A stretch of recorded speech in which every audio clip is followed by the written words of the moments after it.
Mes amis, aujourd'hui, nous allons parler de quelque chose d'une importance vitale pour chaque chrétien.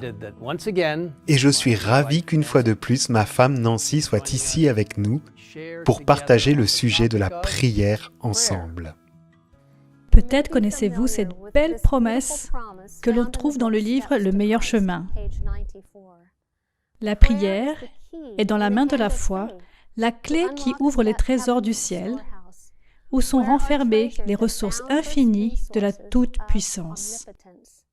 Et pourtant, croyons-nous vraiment que cette promesse étonnante s'applique à nous, personnellement? Le monde essaye de nous convaincre que la prière n'est pas nécessaire, ou qu'elle ne fait pas vraiment de différence. Et pourtant, combien cela est loin de la vérité. Dans le livre « La tragédie des siècles », il y a une promesse étonnante que j'aime particulièrement. En parlant des miracles que Jésus a faits lorsqu'il était sur terre, Ellen White écrit « Le même Sauveur compatissant n'est-il pas encore vivant aujourd'hui et tout aussi prêt à exaucer les prières de la foi que lorsqu'il marchait sur la terre, visible aux yeux des mortels? Le monde naturel coopère avec le monde surnaturel. Il entre dans le plan de Dieu de nous accorder, en retour de la prière de la foi, ce que nous n'obtiendrions pas sans prier. Pouvez-vous imaginer toutes les prières auxquelles il désire répondre si seulement nous lui demandons?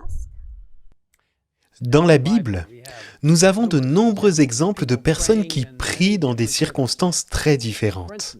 Par exemple, il y a la prière d'Élie, au sommet du mont Carmel, demandant à Dieu de se révéler comme le seul Dieu. Et il y a Jonas au fond de la mer, dans le ventre d'un poisson, implorant la délivrance. Nous pouvons lire la belle prière du roi Salomon lorsqu'il consacre le magnifique temple au Seigneur et l'émouvante intercession de Daniel lorsqu'il plaide au nom de son peuple à Babylone. Dans le premier livre de Samuel, nous avons l'exemple de Anne, qui a exprimé sa demande personnelle dans un cri du cœur au Seigneur et a reçu une réponse étonnante. Dans Luc 18, Jésus souligne le pouvoir de la prière avec la parabole de la veuve persistante et du juge injuste, où le verset 1 nous rappelle que Jésus leur dit une parabole pour montrer qu'ils devaient toujours prier sans se décourager.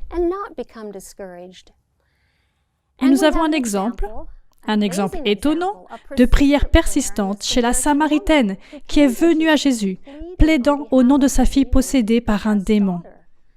Elle demandait seulement les miettes qui tombent de la table de leur maître. Jésus a loué cette mère en disant « Femme, ta foi est grande, sois traitée conformément à ton désir. » À partir de ce moment, sa fille fut guérie. Dans 1 Thessaloniciens 5, verset 17, la Bible nous dit « Priez sans cesse ». Mais qu'est-ce que cela signifie vraiment? Je crois que cela signifie être soumis à la direction du Seigneur, lui permettant de diriger comme il le voit mieux. Et cela signifie aussi que nous devons être prêts à prier pour n'importe quoi, parce que Dieu ne se contente pas de s'occuper des gros problèmes. Il aime entendre parler de tout ce qui nous concerne, même de la plus petite difficulté ou de la plus petite joie. La prière est une immense connexion, rassurante, avec Dieu qui m'aide à traverser toutes sortes de choses. Je prie le matin en tombant à genoux du lit et en consacrant ma journée au Seigneur, demandant le Saint-Esprit dans ma vie, la pluie de l'arrière-saison et la sagesse. N'oubliez pas de demander la sagesse, revendiquant le texte de Jacques 1, verset 5. Puis, tout au long de la journée, que ce soit en étudiant la parole de Dieu ou dans une réunion, en demandant la direction et la sagesse de Dieu. Au fur et à mesure que la journée avance, les sujets de prière peuvent changer, mais ce lien demeure. Tout au long de la journée, la prière est absolument vitale. Sinon, nous serions seuls et il ne devrait pas en être ainsi. Vous savez, plus je vieillis, plus je me rends compte que Dieu fait tout ce qu'il peut pour éveiller chacun de nous, pour nous sauver, pour faire pour nous ce qu'il désire tant réaliser. Et cette prise de conscience a affecté ma vie de prière. Je m'inquiète moins et je lui fais plus confiance. Je partage mes préoccupations avec lui. Avant, j'étais tellement angoissée par certaines situations, mais maintenant je me rends compte que Dieu fait des choses dont je ne suis même pas consciente pour répondre à mes prières. Je peux me confier entre ses mains et cela m'aide à lui parler. Ce sabbat 6 mars est une occasion particulière de prière, car des milliers de personnes dans le monde entier se réuniront pour prier à l'occasion de l'annuelle Journée mondiale de prière pour les femmes, organisée par le ministère des Femmes de la Conférence générale. De plus amples informations sur cette journée spéciale, ainsi qu'un ensemble de documents très utiles peuvent être téléchargés gratuitement sur le site women.adventist.org. Que le Seigneur nous bénisse, alors que nous comprenons mieux la nécessité et la signification de la prière, les bénédictions et l'importance de la prière dans chacune de nos vies, en particulier en ces temps difficiles que nous traversons. Merci Nancy. Et voudrais-tu prier pour nos frères et sœurs du monde entier et surtout pour cette journée spéciale de la prière pour les femmes? Bien sûr, inclinons nos têtes. Père céleste, quel privilège de se présenter devant toi, dans la salle du trône céleste. Quel accès incroyable nous avons avec notre Père céleste.